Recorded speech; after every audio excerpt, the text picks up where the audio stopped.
সে আমার নির্বাচন করে নাই, আমার দলের অন্য জেলার মানুষ চিনি না, জানি না। ওর দিকে তাক করে ক্যামেরা, কে বলেছে যে হামজালার লোক ন্যায় এবং ইনসাফের লোক বলে এখন এই কাজ করতেছে?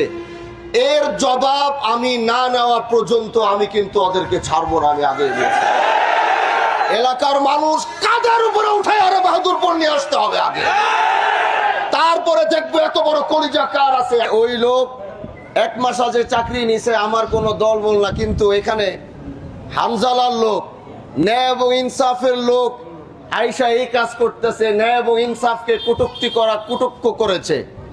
হামজালার লোক বলে এলাকার মানুষের ভিতরে বিভ্রান্ত ছড়িয়েছে।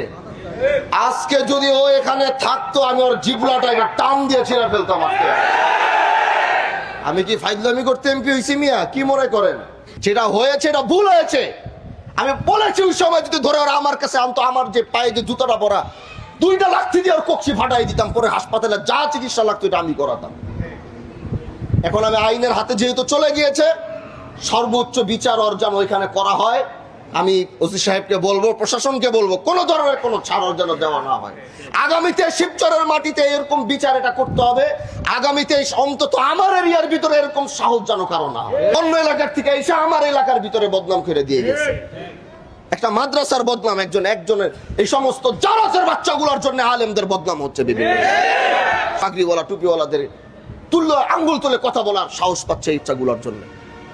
এজন্য আমি প্রশাসনকে বলবো, সর্বোচ্চ আমার এলাকায় অন্তত যেন, বাংলাদেশে আমি চাবো অন্তত এই এরিয়াতে আর দ্বিতীয়বার জনের সাহস কারো যেন না হয়। এদের কারণে আগামীতে কোনো আলেমের বদনাম হবে। এই জন্য এটা এরকম যদি আল্লাহ না করুক আর কখনো না হয়, এই জন্য বলছিলাম যে আমার কাছে আনতেন, আমি ওর শিক্ষা দিতাম, পুরো বাংলাদেশের মানুষ ভয় পেয়ে যেত যে করলোটা কি। যা হওয়ার পর আমি দেখতাম, কারণ ওদের কারণে আলেমদের প্রচুর বদনাম হচ্ছে দেশে। আলেমরা মুখ দেখাতে পারছে না মানুষ, আর বামপন্থীরা তো বসেই আছে এই ভুলগুলো ধরে আলেমদেরকে কলঙ্কিত করার জন্য। আমি চাই আপনাদের মধ্য থেকে এই ভুল বুঝাবুঝিটা নিরসন হোক, ওর সর্বোচ্চ বিচারের ব্যবস্থা আমি দায়িত্ব নিয়ে আমি করবো। এটা কিভাবে কি করা যায়, ওরে কিভাবে, মামলা তো দিচ্ছেন না, মামলা হয়েছে না, ঠিক আছে, কিভাবে ওর বিচার সর্বোচ্চ করা যায় এটা আমি করব, এটা আমার দায়িত্ব।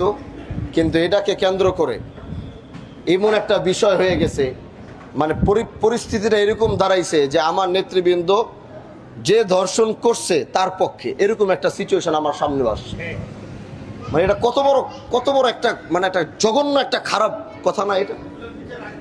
হ্যাঁ, আপনি বলেন এটা কত বড় জঘন্য বিষয় না? এটা কি হইতে পারে?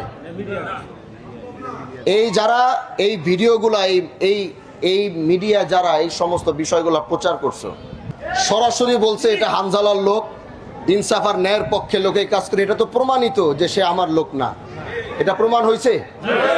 আরো ভালোভাবে প্রমাণ করতে হলে আপনারা করেন, সে কবে এখানে আসছে, কবে চাকরি নিছে, তার বাড়ি কোথায়। এটা যদি প্রমাণিত হয় সে আমার লোক না, তাহলে যারা আমার নামে এই কথাটা বলছে, যারা আমাকে আইনা এই বিষয়ে ছোট করছে, যারা আমাকে এখানে ঢুকাইয়া জাতির সামনে ছোট করার চেষ্টা করছে, তাদেরও প্রত্যেকের বিষয় আমি নিজে এটা হ্যান্ডেল করব।